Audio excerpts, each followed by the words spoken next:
il faut que la paix soit de mise. S'il n'y a pas de paix, on ne peut pas parler de leader.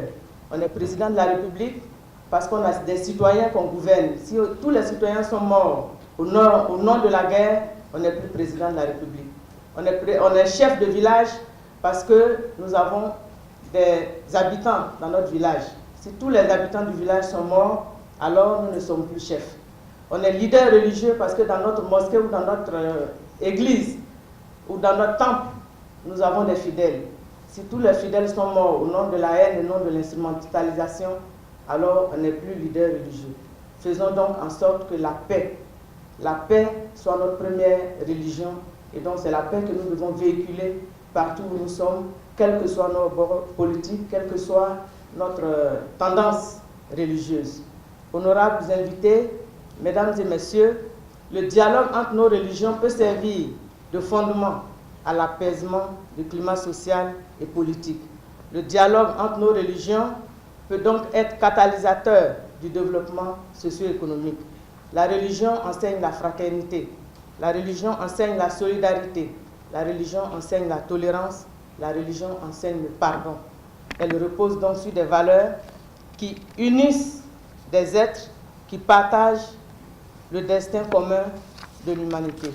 Pour notre part, elles unissent des Ivoiriens qui ont des personnes qui ont pour dénominateur commun la Côte d'Ivoire. Honorables invités, mesdames et messieurs, notre pays, la Côte d'Ivoire, en dépit des turbulences, a su éviter le piège du conflit interreligieux.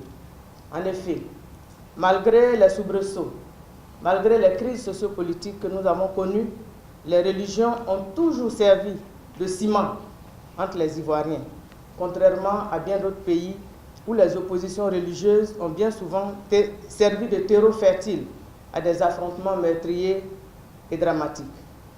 La Côte d'Ivoire peut offrir au monde ses valeurs d'humanisme, faites de fraternité, de solidarité, de tolérance, de dialogue.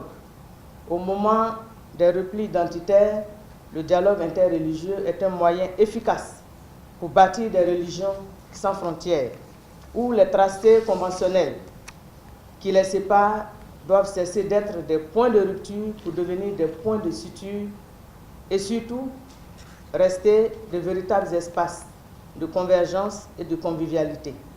C'est dans cette voie que les pays africains, et la Côte d'Ivoire en particulier, trouveront les fondements de la véritable croissance économique et sociale.